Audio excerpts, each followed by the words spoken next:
Good morning, everybody. Today, instead of some maths or some singing or anything like that, I thought I would read you a story. In our class recently, we've been comparing two stories, and the easiest way to do that is to compare a well-known fairy tale. And it's really important that we all know fairy tales, a really rich oral language tradition of our country and of countries all around the world, of these traditional tales that were passed down by people who couldn't write. So they told them again and again and again.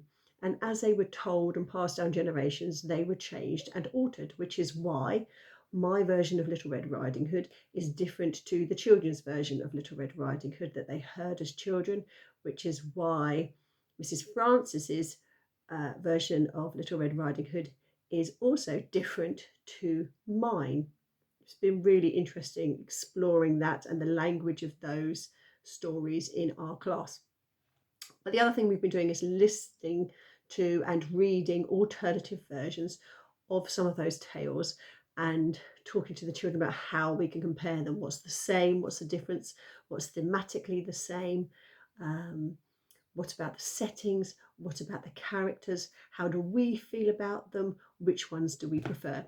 And I'm going to read one for you today, one that I love, which makes me smile, and I know makes the children in my class smile.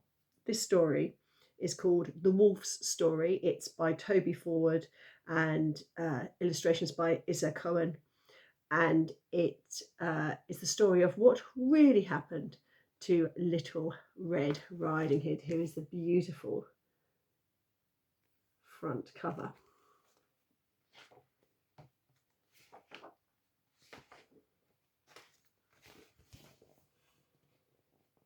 Here's my picture. No, please, look at me. Would I lie to you? It was the old woman who started it. I did nothing wrong. Would I? We hit it off from the beginning. Not everyone likes a wolf, do they?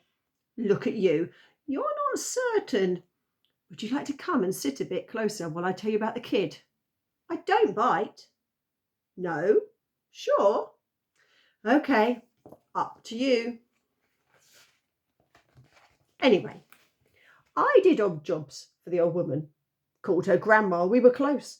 I put up shelves, did the shopping, tidied the garden. I even altered her clothes. Sewed on buttons, that sort of thing.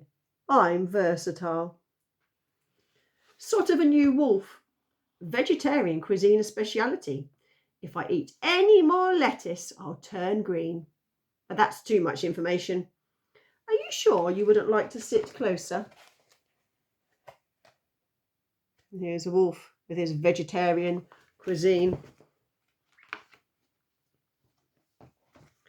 Every week, the kid called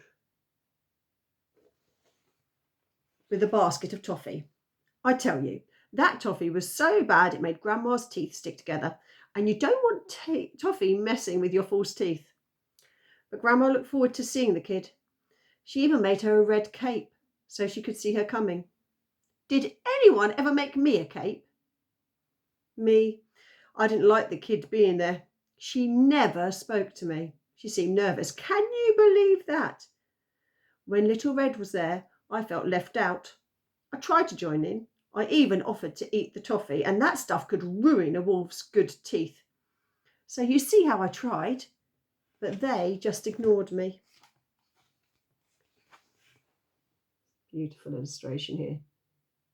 Oh, the fox and the size of the wolf with Little Red Riding Hood. The day it happened was like this. I saw the kid coming with her big basket of toffee. I was out looking for fresh herbs in the forest, and I tried to pass the time of day with her. But she pretended not to know me and hurried on. That's the sort of kid she is. Like I'm frightening, eh? Then I scooted back the quick way to warn Grandma and hide her teeth from the toffee. The kid always took a long time to get there. You know how slow kids are. When I got back, Grandma was reaching for her best dress in the wardrobe and couldn't reach the hook. And this is the part when it all went wrong. I tried to help her get it, but she fell over right into the wardrobe. And you know how it is. Grandma got a teeny tiny bump on the head that knocked her cold, and the kid was banging at the door. All right, I panicked. It looked bad. Not everyone trusts a wolf. I thought they might say I'd done something bad to Grandma. Me! Anyway, I shut the wardrobe, put the dress on, sort of thought I could cover it up, act like Grandma till she was better. I have to admit, I don't have the best legs for a frock. So I jumped into the bed. Anyone would have thought I was Grandma. Then the kid came in and started acting strange. She was pretending to be scared again and she wouldn't come close. Oh, Grandma, she said, what big eyes you have. Got rid of my glasses, I told her. I've got these new contacts. Really sore when you first put them in. Makes anyone's eyes look big. It was the first time we'd had a talk and she wasn't that bad, really. Looked good enough to eat, if you know what I mean. Oh, Grandma, she said, what big ears you have. Now, these are good ears, but I have to admit they don't look a lot like Grandma's. And of course, they're pretty furry as well. Oh, these old things, I said, and changed the subject. Oh, Grandma, she said, what big teeth you have. And this was what made it worse. She was about to pop one of her sticky toffees into my mouth, and I couldn't stand that, so I leapt out of bed, and it may have looked as though I was going to eat her or something. Then she started screaming, Wolf, Wolf, you've eaten my Grandma. Do I look the sort of wolf who goes around eating grandmas? It got worse. The door swung open. There was a woodman there, size of a tree, with an axe. I shouted for help, but Grandma was still out cold in the wardrobe. She would tell you the truth. She really would. The woodman took a swing at me, and I was this close to being a fur wrap. I jumped out of the window with the sound of the axe crashing down beside me. And there's Red Riding Hood hiding.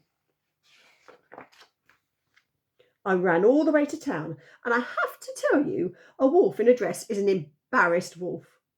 People were laughing, and that is not nice. Anyway, thanks for listening. And if you ever want any odd jobs done around the house, just get in touch. Here's my card. I don't charge much. I'm a neat worker, completely trustworthy, and I won't make a meal of it. No, please. Look at me. Would I lie to you?